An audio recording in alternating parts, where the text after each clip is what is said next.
Hi, I'm Carrie Larson. In Training Module 1, we covered why safe sanctuaries is needed, core definitions, and began discussing policy guidelines. In Training Module 2, we covered the importance of having a 6-month rule. The 6-month rule is the length of time an active volunteer should be a part of your church before participating in children or youth ministries. In Module 3, we had a lively discussion on the joys and trials of taking youth or children on an overnight event.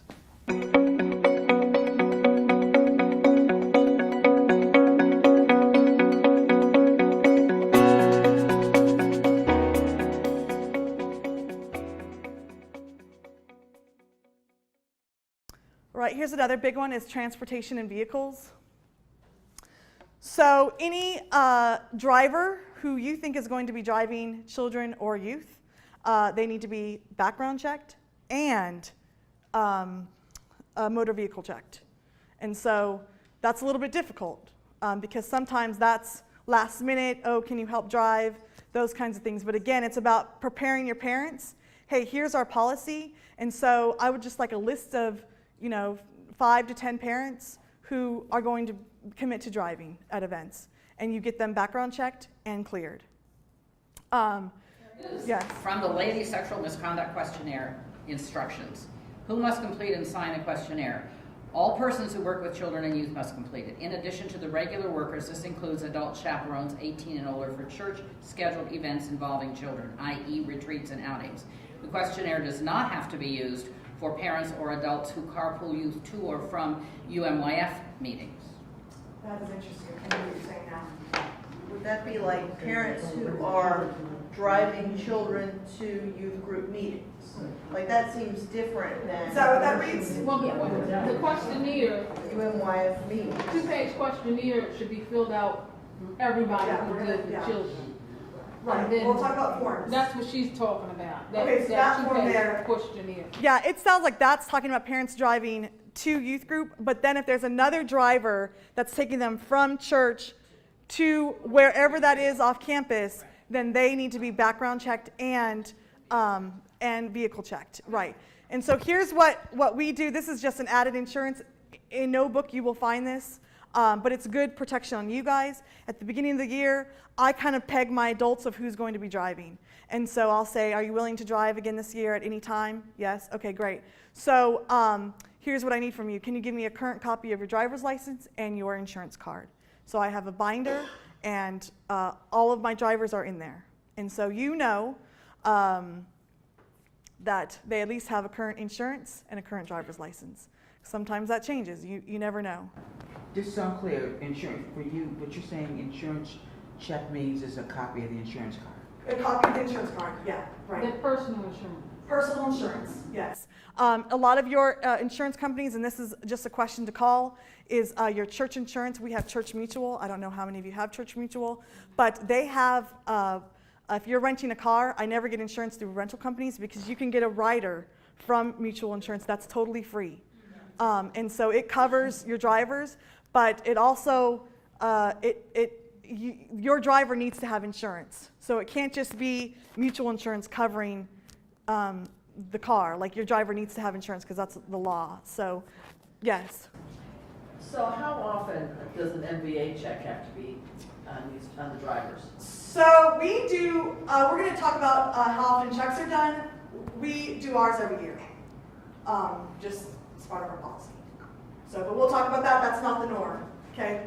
Yes. Okay, so we're in every year church. Well, actually, we collect safe sanctuary forms twice a year. We collect them in January for most people. Okay. And then we also collect them again at Vacation Bible School time. Okay. Because the people who volunteer for Vacation Bible School then have served for a year. Okay. So therefore, just insert this particular rule, which I don't follow, in about the vehicle check. You're still just doing it when we normally do it, not doing something special. Got it. So just so you know, a vehicle check is an additional charge depending on what company you go with. And so if you have volunteers who are just going to be serving in ministry and you know they will not drive, you do not need to have them have a motor vehicle check because it is an additional charge for both of those, background check and motor vehicle check. Is that your question? No. You've answered, again, my question's okay, you introduced something else. I asked you earlier about just simply getting the insurance card, but you're telling me I need to actually run an additional check on that. Yes, yes. Motor vehicle check, right? Along with safe sanctuaries, so it's multiple, right? And again, so that parent who, I have an application just to be a parent driver. So that means that their interaction is not going to be program. Their interaction is just, driving. And so it's a little bit more simplified than a application to work in the program ministry. And so on that application, it approves me to do a background check and a motor vehicle check. And it tells them the two things I need when they're turning in their form is their copy of their driver's license and a copy of their current insurance card. And so then we go through and do the check. The money for the checks, does it come from your church being a large church, or It are does. you ask, but it's okay to ask, if you have a smaller church from the persons that you're asking? Yeah, so the question is about paying for background checks. It does get pricey, especially if you have a lot of, right. Yeah, depending on who you go with. There's some as low as, I think 36, between 15. Well, we'll talk about that, but there's some from 10 to, depending on how many checks you do. And we'll talk about what checks you need to do. So to answer your question, it is okay. That is your church policy, right? Philosophy. So you can say, hey, do you mind, contributing to, the background check? We charge a nominal fee of whatever. If that's an issue, let me know, and maybe you could have a reserve fund for those families. Right. That may be an issue. Right. And it also, conversations when you start talking to your pastor about this, of how to implement this is, what budget does that come from, right? Because different committees will definitely pass the buck on another committee. So just be on the same page with your pastor. Let your pastor disseminate that information of whose actual budget that is. Some people put it under SPRC, some people put it under trustees. There's some people have it under children's ministry and youth ministry, and so I would just have that conversation with your pastor about what the expectation is for where that money comes from. Yeah, even in a large church, it's an issue. So, all right. So let's talk about the rule of three. That should be rule of three. So this is where things get a little tricky, right? Is that where you have an odd number of youth or an odd number of seats. And so my personal rule is a rule of three.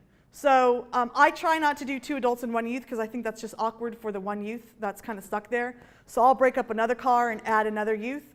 But it could be 1 adult and 2 youth, right? 1 adult and 2 youth. Some churches have a policy where they need to have 2 adults in a car. You guys need to kind of figure out what your expectation is. When you have drivers, you want to make sure that each driver has a copy of the permission slip.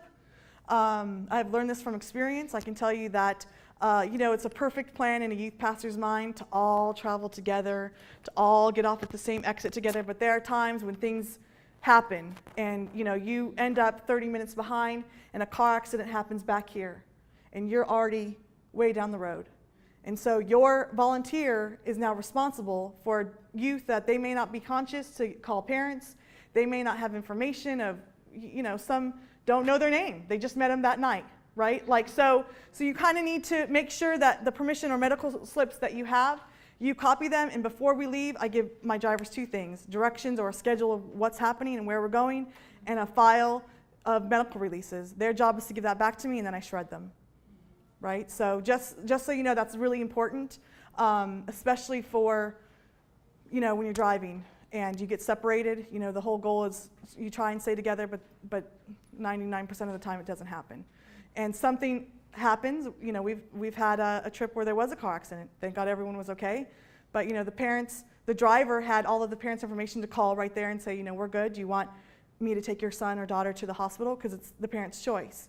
It's no longer your choice. It's you need to include the parents in that conversation. So rule of 3 is I usually don't have a youth ride with an adult by themselves. I'll break up cliques. I'll break up friends. I'll be the bad youth leader so that I follow the rule of 3 and that there's a second youth in that car. Also, do you have to make sure the drivers or whoever, the drivers, having just the cell phone numbers for parents as well. Yes, thank you. Yeah, that is one thing I forgot. So I also have, well, the parents' phone numbers are on the medical releases, but what I also do is on the vanilla folder, I write down the volunteers, what car they're driving, and what their mobile number is.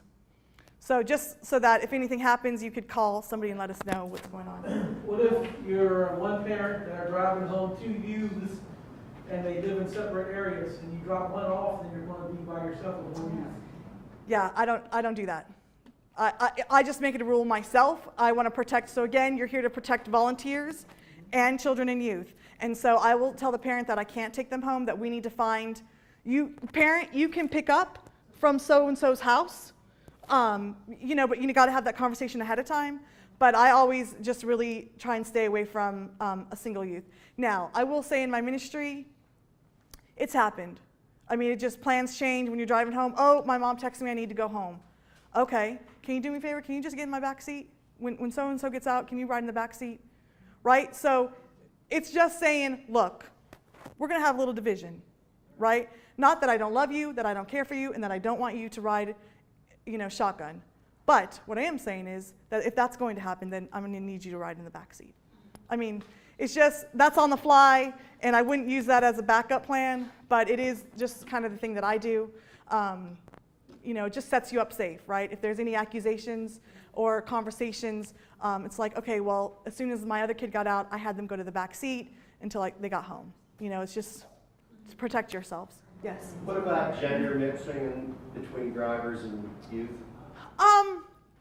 So as long as you're following the rule of three, I'm okay with it. I think that if you have brought in a trusted adult who's been background checked, there's no reasons why that parent or male volunteer can't influence and mentor your students' lives.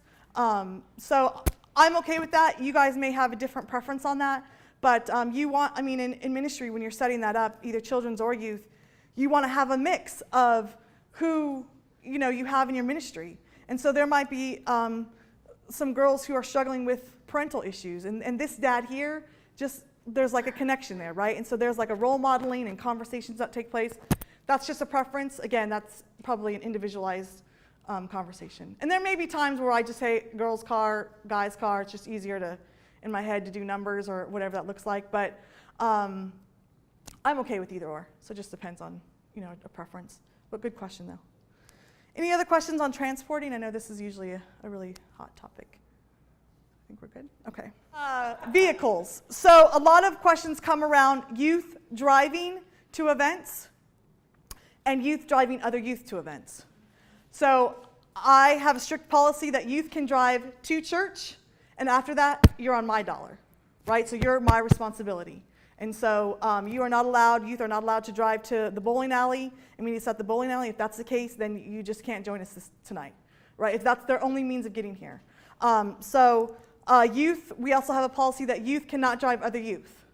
If parents give their permission to drive to church, that's a different story. But once you're at church, the game changes. And so you now become, I'm going to drive you. I'm going to figure out what car you're in. So that's a really big one just to remember, because that comes up a lot, especially with new drivers or that have reached the limit of, it's been so long since I got my driver's license, but here in Maryland they have 6 months or so many months that you can finally get your driver's license, and it's like the big day. You know, you get your full driver's license and you just want to drive all your friends to church. And you know, I have conversations with parents and just say that, you know, you need to get they're okay, but once we get here, we go in other cars. But if I have a son that's 17 and has had his license for a while, and he wants to meet you at the bowling alley with a couple of kids, are they allowed to do that? No. Number one, I wouldn't, because he would be driving other youth, and so that's another responsibility. And it's an off-campus event, so the liability and things just change. And you know, I would just hate for something to happen. So I just, you know, if the parents give them permission to drive to church, that's where they need to meet. Or a parent needs to drive them to the bowling alley. And then I just make sure that I have an additional driver for those youth that are coming and meeting us at the bowling alley.